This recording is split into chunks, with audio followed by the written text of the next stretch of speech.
What's up, guys? LQ here with the LQ review. Right now, I'm going to talk about the Hulu original movie, Self-Reliance. So, Self-Reliance was definitely a different kind of movie. I wasn't exactly sure what to expect when I turned it on. It's a movie about a character who doesn't have a lot of strong relationships in his life, and he gets invited at random, or so it seems at random, to play a game where he has to survive for 30 days with people hunting him and trying to kill him.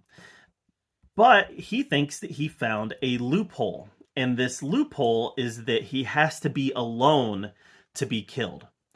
And he sees it as a loophole because he's like, I'll just be around people all the time.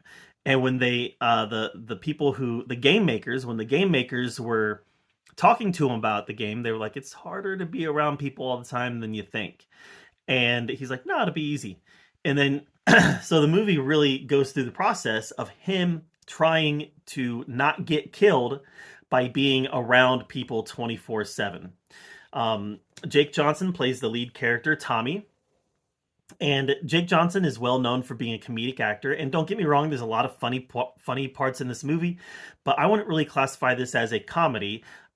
Maybe you could classify it as a dark comedy. I don't know. I would go along the lines of kind of a action, not action, adventure thriller, or maybe dramatic thriller. Dramatic thriller. That's where I would put this. Dramatic thriller, because he's doing a lot of soul searching in this movie, trying to realize why is he so lonely? Why did he cut people off? And how can he change? Because he learns that he's not the most likable person to be around. So yeah, he goes through that process of introspection, looking at himself and deciding, how can I be more appealing for other people to want to be around. There's some fun cameos in this movie. Andy Samberg makes a cameo. Wayne Brady, and then Anna Kendrick. Anna Kendrick has Christopher Lloyd has a nice cameo in this too. That was one of the highlights of the movie for me. But Anna Kendrick has a supporting role in this movie, and Anna Kendrick was pretty good in this. She also plays a person who is lonely, who got sucked into the game, seemingly got sucked into the game. There's definitely some twists and turns where her character is concerned, but this was a fun movie. In a world of thumbs up and thumbs down, I'm going to give this a thumbs up, but this isn't a movie I'm going to go rush back to and revisit. I'm not going to say, man, I got to see Self-Reliance again. It was a movie that made you think about being around people, the people that you surround yourself with. Makes you think a little bit about family. How often does family really want to be around you, and vice versa? How often do you really want to be around family? And it's not in a negative light. It's not saying, it's not the type of movie that's trying to make you want to detach from family. In fact, I think it's the opposite. But I think it's about having a healthy balance. You want to have those connections and you want to foster and nurture those connections, but there's also a balance where you want to make sure that you're also living your own life and being an independent person.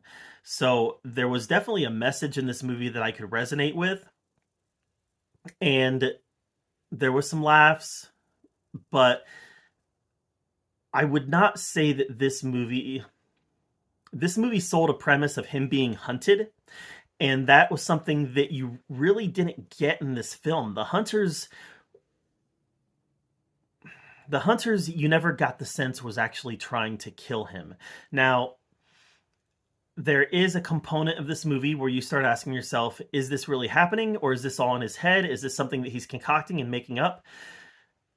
I know that the director has gone on record saying, yeah, he was playing the game, but you never get the feel that he was in any danger. Even when he comes face to face with some of the people hunting him, you never get the sense that he's in danger.